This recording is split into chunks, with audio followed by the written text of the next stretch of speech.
Flow diagram તો આપણે already study કર્યું operation process chart, flow process chart. અને એ ફ્લો પ્રોસેસ ચાર્ટમાં એક ઇમ્પોર્ટન્ટ જે ભાગ ભજવે છે એ છે ફ્લો ડાયાગ્રામ. તમે ડિટેલ ભરી જુદી જુદી એક્ટિવિટીની કેટલો ટાઈમ લાગે છે, કેટલા ટાઈમમાં કઈ એક્ટિવિટી થઈ, એ ચાહે ઓપરેશન હોય, ટ્રાન્સપોર્ટેશન હોય, ડીલે હોય કે સ્ટોરેજ હોય. હવે એને તમારે એક પ્લાન ફોર્મમાં રજૂ કરવું હોય. હવે બધાએ લગભગ પ્લાન જોયા જ હશે. પ્લાન એટલે કે ટોપ વ્યૂ, તમને ખ્યાલ છે. તો પ્લાન એટલે તમે કોઈ પણ વર્કશોપ હોય તો બહાર એનો ડાયાગ્રામ લગાવેલો છે કે વર્કશોપમાં ક્યાંથી ક્યાં જશો તમને શું જોવા મળશે, ક્યાંથી ક્યાં જશો તમને ક્યાં આવેલો છે, મટીરિયલ સ્ટોર છે તો ક્યાં આવેલો છે, વેલ્ડિંગ શોપ છે તો ક્યાં આવેલી છે, મશીન શોપ ક્યાં આવેલી છે, એસેમ્બલી શોપ ક્યાં આવેલી છે. એટલે એક આખા ડાયાગ્રામ ફોર્મમાં બહાર જ બતાવેલું છે. એને મેપ કહીશું આપણે. શું કહીશું? મેપ. એટલે ફ્લો ડાયાગ્રામ એટલે આમ મેપ નથી, આમ એ ફ્લો ડાયાગ્રામ છે. મતલબ તમે જે પણ ડિટેલ ફ્લો પ્રોસેસ ચાર્ટમાં જે પણ ડિટેલ લીધી, એ ચાહે ઓપરેશન હોય, ઇન્સ્પેક્શન હોય, ટ્રાન્સપોર્ટેશન હોય, એ ચાહે પ્રોડક્ટિવ એક્ટિવિટી હોય, નોન પ્રોડક્ટિવ એક્ટિવિટી હોય, એ બધી જ એક્ટિવિટી છે એને તમારે શેમાં બતાવવાની છે? એક ગ્રાફ ફોર્મમાં બતાવવાની છે, જે વર્કશોપના ફ્લોર પ્લાનમાં જ બતાવવાની છે. શેમાં બતાવવાની છે? વર્કશોપ કે મશીન શોપના ફ્લોર પ્લાનમાં જ બતાવવાની છે. ખ્યાલ આવ્યો? એ જે તમે ચાર્ટ ફોર્મમાં બતાવતા હતા એ જ બતાવવાની છે, પણ ફ્લોર પ્લાનમાં જ આખું બતાવી દેવાનું છે. જે તમારો જે વર્કશોપ ફેક્ટરીનો જે આખો ડાયાગ્રામ છે, જે મેપ છે, એની અંદર જ બતાવી દેવાની છે. તો એ થશે ફ્લો ડાયાગ્રામ. તો પહેલાં એની વ્યાખ્યા સમજીએ. તો flow diagram is a plan of the factory or shop drawn substantially to the scale with the location of workstation. હવે આનો મતલબ સમજો. સ્કેલ સાથે ડ્રો કરવાની છે. શેની સાથે ડ્રો કરવાની છે? સ્કેલ સાથે. તમારે સ્કેલ સાથે ડ્રો કરવાની છે. સ્કેલ મતલબ આ એક વર્કશોપ છે, આ તમારો એક મોટો વર્કશોપ છે. એમાં અહીં આગળ વેલ્ડ શોપ છે, અહીં આગળ મશીન શોપ છે, અહીં આગળ એસેમ્બલી શોપ છે, અને અહીં આગળ ઇન્સ્પેક્શન અને સ્ટોર બંને છે. તો તમારે જો વર્કશોપ, આજે આપણું જે એક્ઝામ્પલ તરીકે આને મશીન શોપ, વેલ્ડિંગ શોપ કહી દો, આને મશીન શોપ કહી દો. તો જો મશીન શોપ વેલ્ડિંગ શોપ કરતાં મોટું હોય તો તમારે ડાયાગ્રામમાં મોટું લાગવું પડે. પછી એવું નહીં કે મશીન શોપ આવડું દોર્યું છે અને વર્કશોપ મોટું.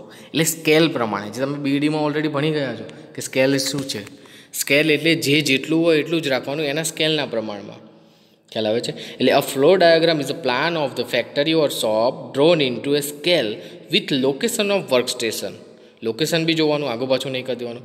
With the location of the work station, machines, equipment, store and other necessary information. બરાબર?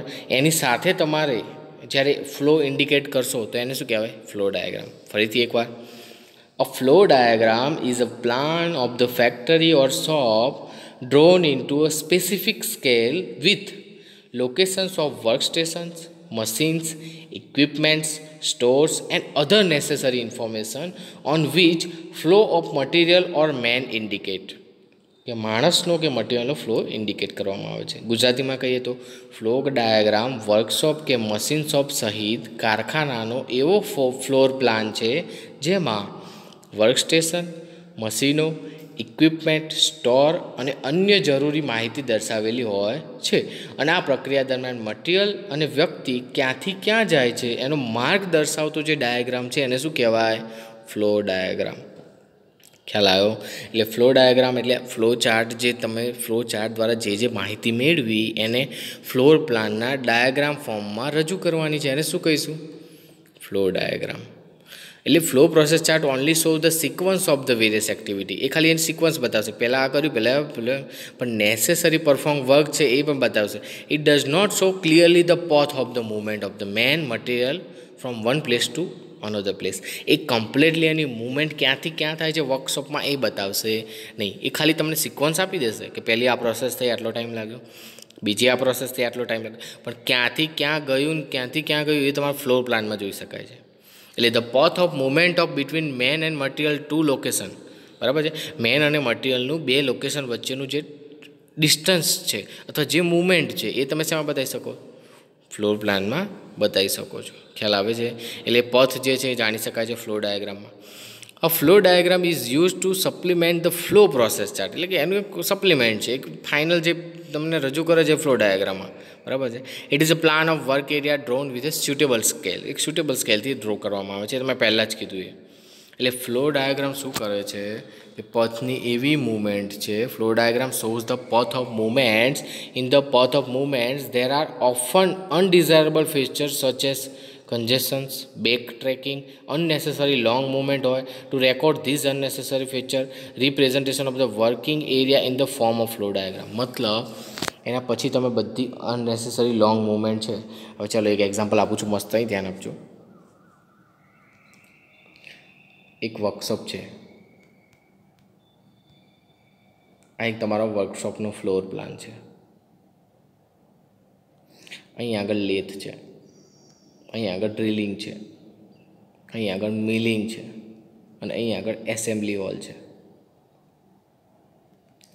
તમારે પહેલાં એને વેલ્ડિંગ કરીને લેથ સુધી, વેલ્ડિંગ કે કાસ્ટિંગ દ્વારા જે કાચો જોબ છે, જે રો મટીરિયલ છે એને લેથ જોડે મોકલવાનું છે, પછી મિલિંગ જોડે મોકલવાનું છે, પછી ઓપરેશન થયા પછી 2-3 ડ્રિલ કરવાના છે, અને પછી એને એસેમ્બલી માટે મોકલવાનું છે.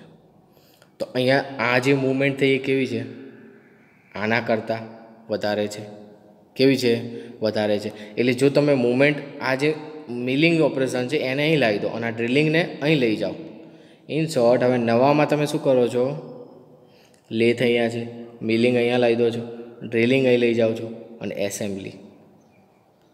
તો અહીંથી અહીં, એટલે આ જે ડિસ્ટન્સ છે ઘટી ગયું, આ ડિસ્ટન્સ ઘટી ગયું, આ ડિસ્ટન્સ ઘટી ગયું. જ્યારે પહેલું તમારે અહીંથી અહીં જતું હતું, પછી અહીંથી અહીં, પછી અહીંથી અહીં, એટલે ડિસ્ટન્સ કેટલું વધી જતું હતું? દેખાય છે તમને ડાયાગ્રામમાં? સ્કેલ ઉપરથી જ ખ્યાલ આવે. જો સ્કેલ પ્રમાણે દોર્યો હોય તો જ ખ્યાલ આવે ને વધારે, એટલે સ્કેલ પ્રમાણે દોરવાનું છે. એટલે કે એક ચિત્રાત્મક ખ્યાલ મતલબ આપણે ડ્રો કરવાનો. એટલે ફ્લો ડાયાગ્રામથી ફાયદો શું થશે કે તમે અનનેસેસરી જે લોંગ મૂવમેન્ટ છે, અનનેસેસરી ફીચર છે, અનનેસેસરી જે પણ રિપ્રેઝન્ટેશન છે વર્કિંગ એરિયાનું, ચાહે મેન ટાઈપ હોય કે મશીન ટાઈપ હોય, એને શું કરવાનું છે? રિમૂવ કરવાનું છે ફ્લો ડાયાગ્રામમાં. એટલે ફ્લો ડાયાગ્રામમાં તમારે લખવાનું, જે હું બોલ્યો એ પ્રમાણે લખવાની છે વ્યાખ્યાને એ બધું. આ તો મેં ખાલી સમજાવવા માટે તમને કીધું કે અનનેસેસરી તમારે કઈ રીતે બતાવી શકો છો. ચલો જોઈ લો હવે ફ્લો પ્રોસેસ ચાર્ટ. એક એક્ઝામ્પલ લઈએ આપણે. ધારો કે કોઈ ફ્લો જે કોઈક વર્કિંગ મટીરિયલ, તમે બુકનો એક્ઝામ્પલ લીધો છે, અહીં દેખાય, જોઈ શકાય છે તમે આકૃતિમાં કે એક મટીરિયલ સ્ટોર સ્ટાર્ટિંગમાં છે. અહીં વેલ્ડિંગ શોપ છે, ગેસ કટિંગ છે, મશીન શોપ છે, મિલિંગ મશીન છે, ડ્રિલિંગ મશીન છે, લેથ મશીન ફરીથી બીજું છે, ફિનિશ પ્રોડક્ટનો સ્ટોર છે. તો આ બધા જ એક તમે એક લોકેશન, એક વર્કશોપનું બતાવેલું છે. શેનું બતાવેલું છે? વર્કશોપનું. શેની સાથે? સ્કેલ સાથે. એટલે કમ્પ્લીટલી સ્કેલ સાથે તમે બરાબર જ બતાવેલું છે, માપ બાપ સાથે કમ્પ્લીટ જ છે, એમાં કોઈ આગું પાછું થતું નથી. હવે તમારે એનો ફ્લો ડાયાગ્રામ ડ્રો કરવાનો છે. તમે ફ્લો પ્રોસેસ ચાર્ટ દ્વારા માહિતી મેળવી લીધી કે પહેલું જ જે છે આપણે સ્ટોર કરવાનું છે રો મટીરિયલ, બીજું છે આપણે એને લઈ જવાનું છે વેલ્ડિંગ શોપ સુધી. તો કેટલી મિનિટ લાગે છે? 20 મિનિટ. એ પણ તમે બતાવી દીધું છે. પણ એ તમે કયા ફોર્મમાં બતાવ્યું છે? એક ચાર્ટ ફોર્મમાં, એક ડાયાગ્રામ ફોર્મમાં, એક બ્લોક ડાયાગ્રામ ફોર્મમાં બતાવેલું છે. એને તમારે ફ્લો ડાયાગ્રામમાં બતાવવું હોય તો એ ફ્લો ડાયાગ્રામ થઈ જશે. ખ્યાલ આવે છે? ફ્લો ડાયાગ્રામ એટલે કે તમારું જે વર્કશોપ છે એના મેપમાં તમે ઇન્ડિકેટ કરશો તો એ થઈ જશે ફ્લો ડાયાગ્રામ. ઓકે, તો આ ફ્લો ડાયાગ્રામ આપણે સમજીએ. પહેલું છે સ્ટોરેજ છે, મટીરિયલ સ્ટોર એટલે સ્ટોરેજ જ હોય ને ત્યાં. પછી ટ્રાન્સપોર્ટેશનનો 20 મિનિટનો ટાઈમ છે, એટલે સિમ્બોલ ટ્રાન્સપોર્ટેશનનો આપેલો છે. ડીલે એટલે ટાઈમ મોડું થયું. ધારો કે વેલ્ડિંગ જોબમાં ઓલરેડી બે એક જોબ હતો તો મતલબ ડીલે થઈ ગયું. પછી ગેસ કટિંગ એટલે એક ઓપરેશન થયું. ખ્યાલ આવે છે? એ તમારે જે પણ બતાવ્યું તમારી રીતે. અહીં ડીલે થયું, ધારો કે ટ્રોલી ખાલી નથી, 40 મિનિટ ટ્રાન્સપોર્ટેશન મશીન શોપ લઈ જવા માટે થયું. ઓકે, મશીન શોપમાં આવી ગયું, ઓપરેશન થઈ ગયું. અહીંયા તમારું ઓપરેશન સિમ્બોલ બતાવો તો બતાવી શકો. અહીંયા આગળ આમને ખાલી ઇન્સ્પેક્શન કર્યું છે. શું કર્યું છે? ઇન્સ્પેક્શન કર્યું છે. પછી પાછું ડીલે થયું, મિલિંગ મશીન ખાલી નહોતું તો એનું ટ્રાન્સપોર્ટ કર્યું, પાછું ઓપરેશન કર્યું. એ તમારી રીતે તમે આખું પાછું બતાવી શકો છો, કારણ કે તમારો જોબ તમે જાતે ડિફાઇન કરી શકો છો. હા, પણ એવું નહીં કરવાનું. વેલ્ડિંગ શોપ છે ને તમે અહીં લખો છો કે ટ્રાન્સપોર્ટેશન, તો એ ખોટું પડે. ટ્રાન્સપોર્ટેશન વચ્ચે વચ્ચે જ આવવું જોઈએ કે જ્યાં તમે ટ્રાન્સપોર્ટેશન કરવાની જરૂર છે. ઓકે, એ જ રીતે ઓપરેશન, પાછું ડીલે થયું, ડ્રિલિંગ મશીનમાં ઓપરેશન થયું, પાછું ટ્રાન્સપોર્ટેશન, પાછું ડીલે થયું, લેથ મશીન ખાલી નથી તો લેથ મશીનમાં ફરીથી ઓપરેશન, પાછું ઇન્સ્પેક્શન, પછી ટ્રાન્સપોર્ટ કરીને પાછું સ્ટોર કર્યું મતલબ એ ફિનિશ પ્રોડક્ટ થઈ ગઈ, પણ લેવાવાળો કોઈ નથી. એટલે તમારે એડવાન્સમાં કંઈક બનાવી રાખવું પડે ને, તો બધું જ ફિનિશ પ્રોડક્ટ સ્ટોર થયું. તો આ થયો તમારો ફ્લો ડાયાગ્રામ. શું થયો? Flow diagram. હવે ફ્લો ડાયાગ્રામના યુઝ ઉપયોગો જોઈ લઈએ, શું શું ઉપયોગો છે એના. ફ્લો ડાયાગ્રામ ખ્યાલ તો આવી ગયો તમને. ફ્લો પ્રોસેસ ચાર્ટની બધી જ માહિતી છે, પણ એક પ્લાનમાં રજૂ કરવાની છે. ખ્યાલ આવે છે? ફેક્ટરીનો હોય, શોપ પ્લાન હોય, ગમે તે હોય, એ પ્લાનમાં તમે ફ્લો ડાયાગ્રામના ફાયદા શું થશે? તો ફ્લો ડાયાગ્રામ દ્વારા એક ચિત્રાત્મક એટલે કે ડ્રોઈંગ જોઈ શકાય છે. આપણે draw to scale of the plane of the area, work એરિયાનો આખો ડ્રો તમે જોઈ શકો છો. એ સ્ટેપ્સ એના જોવા જાઓ તો સ્ટેપ્સ આ રીતે લખી શકાય કે ફ્લો ડાયાગ્રામના સ્ટેપ્સ કયા છે. તો draw to scale the plane of work area, પહેલાં કામ કરવાનો જે વર્કશોપ છે, પ્લાન છે, ફેક્ટરી છે, એનો પ્લાન દોરો. Mark the relative position of the machine tool, એટલે એના રિલેટેડ જ્યાં મશીન મૂક્યું છે એ મશીન ટૂલ બતાવી દો, બેન્ચીસ બતાવી દો, સ્ટોર, રેક, ઇન્સ્પેક્શન બૂથ, જે પણ તમારે બતાવવું હોય છે. જેમ કે આ મટીરિયલ બતાવેલું છે ને, મટીરિયલ શોપ, એ તો બતાવી દો. એટલે બીજું સ્ટેપ. ત્રીજું સ્ટેપ, ડિફરન્ટ ઓબ્ઝર્વેશન દ્વારા તમે જે એકચ્યુઅલ પથ છે, જે મટીરિયલનો છે, વર્કરનો, ગમે તે હોય, એને અંદર રજૂ કરવાનો છે મૂવમેન્ટ દ્વારા. અને એ મૂવમેન્ટને સિરિયસલી તમારે બતાવવાની છે 1 2 3 4 5 પ્રમાણે. મતલબ તમે આ જોઈ રહ્યા છો, આ સ્ટોરેજનો પહેલો સિમ્બોલ આવ્યો એટલે 1 આપ્યો છે, બીજો સિમ્બોલ આ છે 2, ટ્રાન્સપોર્ટેશનનો પહેલો સિમ્બોલ છે એટલે 1 આપ્યો છે, બીજો 2 3 4 5 6, એટલે એ જે નંબર પ્રમાણે સ્ટેપ બાય સ્ટેપ જે સિમ્બોલ આવતા હોય એ જ પ્રમાણે બતાવવાનું છે. પછી ડિફરન્ટ કલર બી તમે યુઝ કરી શકો છો ડિફરન્ટ મૂવમેન્ટને આઈડેન્ટિફાઈ કરવા માટે. એ તમારા પર ડિપેન્ડ છે તમે કઈ રીતનો ફ્લો ડાયાગ્રામ બતાવો છો. ઓકે, ફ્લો ડાયાગ્રામના યુઝ શું છે, ઉપયોગ શું છે? તો ચિત્રાત્મક ખ્યાલ મળે છે, એક ડ્રોઈંગ ટાઈપ તમને ખ્યાલ મળે છે, બરાબર.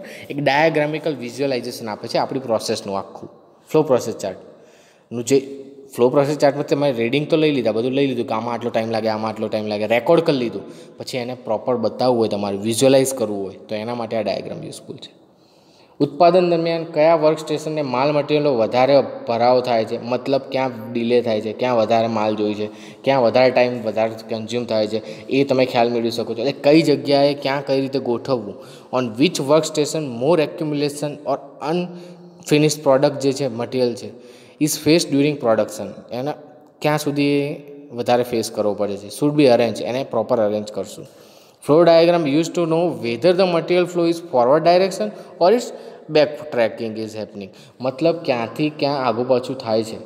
જો કોઈ મટીરિયલ આમથી આમ આગળ આમથી એક્સ્ટ્રા હોય, મતલબ મિલિંગ ખાલી ના હોય, તમે ડ્રીલ બાજુ જતા રહ્યા, પાછા ડ્રીલથી પાછા મિલ બાજુ આવી ગયા, હવે આ મિલિંગ ખાલી નથી તો તમે અહીંથી ડાયરેક્ટ અહીં લઈ ગયા, પછી અહીંથી પાછું અહીં લઈ ગયા, તો બધો જ ખ્યાલ તમે ફ્લો ડાયાગ્રામમાં મેળવી શકશો. ખ્યાલ આવે છે? એટલે ફ્લો ડાયાગ્રામની મદદથી અસરકારક પ્લાન્ટ લેઆઉટ બનાવી શકાય છે. અસરકારક મતલબ આજે ટ્રાન્સપોર્ટેશન માટે મેં એક્ઝામ્પલ આપ્યું ને, ટ્રાન્સપોર્ટેશન માટે જે ટાઈમ બગડે છે તમે રિમૂવ કરી શકો છો. એટલે અસરકારક પ્લાન્ટ લેઆઉટ ફ્લો ડાયાગ્રામની મદદથી બને છે. ફ્લો પ્રોસેસ ચાર્ટના પૂરક સાધન તરીકે એક મેથડ એનાલિસિસ તરીકે ફ્લો ડાયાગ્રામનો ઉપયોગ થાય છે. એટલે ફોર મેથડ એનાલિસિસ માટે ફ્લો ડાયાગ્રામનો જ યુઝ કરવાનો ફ્લો પ્રોસેસ ચાર્ટમાં પણ. ખ્યાલ આવ્યો? તો આ થયો તમારો ફ્લો ડાયાગ્રામ, એક્ઝામમાં પૂછાય છે. What is flow diagram explain with net sketch, તો તમારે આકૃતિ સાથે સમજાવવાનું રહેશે. તો તમને ખ્યાલ આવી ગયો છે કે ફ્લો ડાયાગ્રામ શું છે.